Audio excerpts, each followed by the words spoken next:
Salam alaikum wa rahmatullah, chers enfants, j'espère que vous allez tous très bien. Je suis vraiment content d'être parmi vous et je suis content d'avoir avec moi Asiya et Sana. Ces deux filles vont nous accompagner pour discuter d'un sujet extrêmement important, c'est celui du bon comportement avec nos parents. Nos parents sont les êtres humains qui nous ont fait le plus de bien et nous leur sommes très redevables. Le bien qu'ils nous ont fait est immense. Leur rôle dans notre vie a été vraiment énorme. Ils sont indispensables pour nous. Sans eux, nous ne sommes rien. Allah Azza wa Jal nous a invités dans le Coran à plusieurs reprises à prendre conscience du mérite, des sacrifices et des efforts de nos parents, mais tout particulièrement de notre maman. Il nous dit que c'est elle qui nous a portés dans son ventre pendant plusieurs mois. Et cette grossesse est accompagnée de douleurs. Parfois, la maman a du mal à dormir. Parfois, ses jambes gonflent. Parfois, elle a des nausées, des vomissements. Elle a mal à la tête. Pendant 9 mois, elle s'affaiblit, et l'enfant se renforce. C'est comme si elle donnait toute son énergie pour que son enfant puisse être en bonne santé. Et quand elle accouche, évidemment, c'est un moment qui est difficile, qui est douloureux, mais c'est avec joie et avec sourire qu'elle attend ce moment depuis 9 mois. Et quand il se réalise, c'est l'instant le plus merveilleux de sa vie. Enfin, son enfant est arrivé. Ensuite commence la période de l'allaitement. Elle va là aussi passer une période assez difficile, puisque toutes les heures, toutes les 2 heures, 3 heures, elle doit donner le sein à son enfant, elle doit se réveiller durant la nuit. Il suffit que son enfant pousse des gémissements, qu'il pleure pour qu'elle se fasse du souci, du tracas. S'il tombe malade, elle-même tombe malade. Elle va changer les couches de son enfant, elle va lui faire le bain, elle va le nourrir. Elle va passer des années à se sacrifier pour lui. C'est pourquoi, quand un homme a dit « Ya Rasulallah, dis-moi, quelle est la personne qui mérite que je lui fasse le plus de bien ?» Le prophète lui a dit « C'est évidemment ta maman. » Il a dit « Bon, et après, c'est qui la deuxième personne ?» Il a dit « C'est encore ta maman. » Il a dit « Oui, mais après ?» Et le prophète a dit pour la 3e fois « Je te dis que c'est ta maman. » Il a dit « Prophète, j'ai compris, mais après ma mère ?» Il lui a dit « C'est ton père. » Il a beaucoup insisté sur la maman parce qu'effectivement, c'est d'abord elle, pendant les premières années où nous sommes les plus vulnérables, où nous sommes les plus dépendants des autres, que notre maman s'est sacrifiée le plus. Et puis, souvent, il y a plusieurs enfants en même temps. Parfois, ce sont des jumeaux, parfois, sur plusieurs années, elle enchaîne les grossesses. Donc, cette maman a beaucoup de mérite pour ce qu'elle a enduré. Raison pour laquelle Allah Azza wa Jal va dire dans le Coran « Vous devez chercher absolument à me remercier, moi Allah, puisque c'est moi qui vous ai donné la vie, c'est moi qui vous permet d'être heureux sur terre, c'est moi qui vous donne tout. Mais ensuite, vous devez chercher à remercier vos parents. » Souvenez-vous quand vous étiez petit. Souvenez-vous quand vous faisiez cette taille et que votre maman vous prenait dans ses bras. Souvenez-vous l'amour, l'affection qu'elle vous a donné. Est-ce que vous pensez que votre mère vous voulait du mal? Est-ce que vous pensez que votre mère ne vous aimait pas? Mais non, ce n'est pas possible. Allah a mis dans le cœur de votre maman énormément d'affection et d'amour. Vous savez, un jour, le prophète alayhi salatu wassalam, a vu une maman qui courait et qui a pris un bébé qui était seul, et elle l'a pris pour lui donner le sein, tellement elle avait pitié de lui. Et le prophète a dit, vous voyez l'amour que cette maman voue pour cet enfant? Est-ce que vous pensez qu'elle peut faire du mal à son enfant? Est-ce que vous pensez qu'elle peut le jeter? Ils ont dit, non prophète, ce n'est pas possible. Une mère ne peut pas faire de mal à son enfant. Le prophète a dit, Allah également vous aime. Il vous aime comme vos parents et même beaucoup plus que votre mère. Alors ne vous inquiétez pas, il ne vous fera jamais de mal. C'est pour ça, nous devons chercher à remercier Dieu et nous devons chercher à remercier nos parents. Souvenez-vous, lorsque votre maman vous préparait vos biberons, lorsqu'elle vous donnait à manger, lorsqu'elle vous changeait pour que vous soyez propre, lorsqu'elle faisait votre bain. En fait, on ne se souvient plus de tout ça. Tout ceci est oublié. Toutes ces premières années ont disparu de notre mémoire.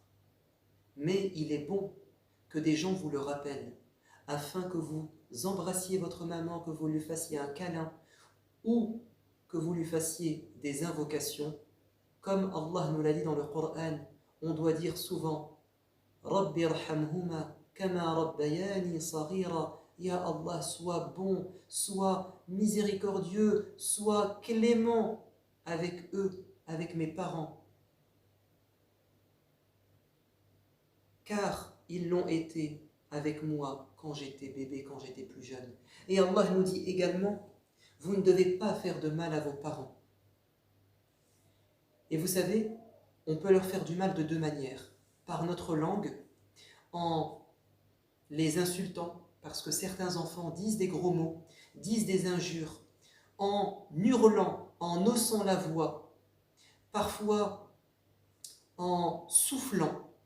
Et vous savez que Allah Azza wa Jal nous a interdit même de souffler en présence de nos parents. Quand on est mécontent, on doit se contrôler. Bon, parfois ça arrive, sous l'énervement et sous la colère, on crie, on pleure, on hurle. Mais dès qu'on reprend nos esprits, on doit leur demander pardon. On doit revenir vers eux. Et on doit s'améliorer chaque jour. Un homme est venu et il avait quitté sa maison, quitté ses parents pour s'engager avec le prophète dans l'armée et défendre sa religion, défendre les innocents et défendre le prophète de l'islam. Il avait ses armes, il était prêt à se battre. Et le prophète lui a dit « Mais dis-moi, est-ce que tu as des parents ?» L'homme a dit « Oui, ya Rasulallah, j'ai laissé mes parents chez moi à la maison. » Il a dit « Dans quel état étaient-ils quand tu es parti ?» Il a dit « Ils étaient en train de pleurer. » Le prophète a dit « Tu dois très rapidement retourner chez eux à la maison et tu dois les faire rire comme tu les as fait pleurer. Je ne veux pas que tu viennes avec moi alors que tes parents ne sont pas contents. Tu ne dois rien mettre au-delà de tes parents, au-dessus de tes parents. Tes parents passent avant ce que tu voulais faire.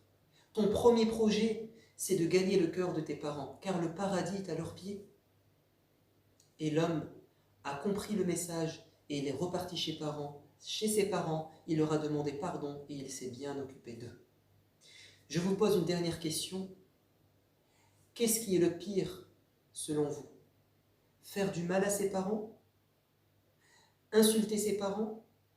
Faire passer ses copains avant ses parents? Avoir un mauvais comportement jusqu'à être la honte de ses parents? Ou boire un verre d'alcool, boire du vin? Qu'est-ce qui est le pire selon vous? Frapper ses parents? Insulter ses parents?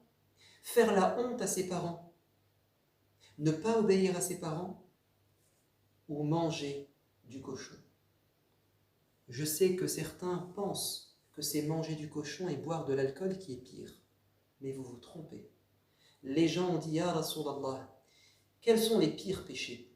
Il a dit les pires des péchés, les grands péchés, les péchés capitaux, les plus graves. C'est le fait d'être ingrat envers Dieu, c'est-à-dire de faire du mal à Dieu au sens où on ne fait pas ce qu'il nous demande. Et ensuite, c'est de faire du mal à ses parents. Voici les deux plus grands péchés. Manquer de respect à Dieu et manquer de respect à ses parents. Et même si parfois tes parents ont tort, même si parfois tes parents se trompent, et parfois ils te font du mal, ça arrive, tu dois quand même rester respectueux, car ils restent tes parents et ils t'ont fait beaucoup plus de bien que ce petit mal qu'ils te font aujourd'hui.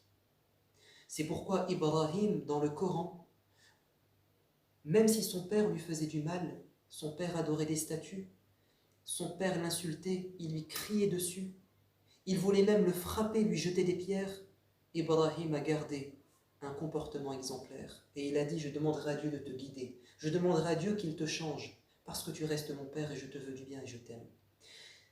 Asiya et Sana, ça m'a fait plaisir d'être avec vous aujourd'hui. Qu'est-ce que signifient vos prénoms? Asiya a été citée dans le Coran. C'est la femme de Pharaon. Pharaon, à l'époque de Moïse, était un homme extrêmement orgueilleux, extrêmement méchant. Mais sa femme était une sainte. C'était une femme intelligente, charismatique, qui avait la foi. Et elle va mourir alors qu'on l'a torturée. Elle va mourir alors qu'elle était restée attachée à sa religion. Allah nous dit qu'elle est un exemple et un modèle de foi, de croyance pour tous les gens jusqu'à la fin des temps. Asiya, ça signifie, dans la langue de l'époque, la terre qui est ensoleillée. Ou bien ça signifie cette construction dont les bases sont solides. En fait, Asiya, à la fois sa personnalité dans le Coran et à la fois ce que signifie son prénom, c'est quelqu'un de fort, quelqu'un qui brille par sa foi. Quant à Sana, ça signifie tout ce qui est élevé, tout ce qui est majestueux. Et ça signifie aussi la lumière, le flash de l'éclair. Et c'est cité dans le Coran. Yakadu sana barqihi. Allah nous cite la lumière aveuglante de l'éclair. Et ça renvoie aussi à la clarté de la lune. Vous avez deux magnifiques prénoms, Sana et Asiya. Je vous dis à bientôt. Wassalamu alaikum wa rahmatullah.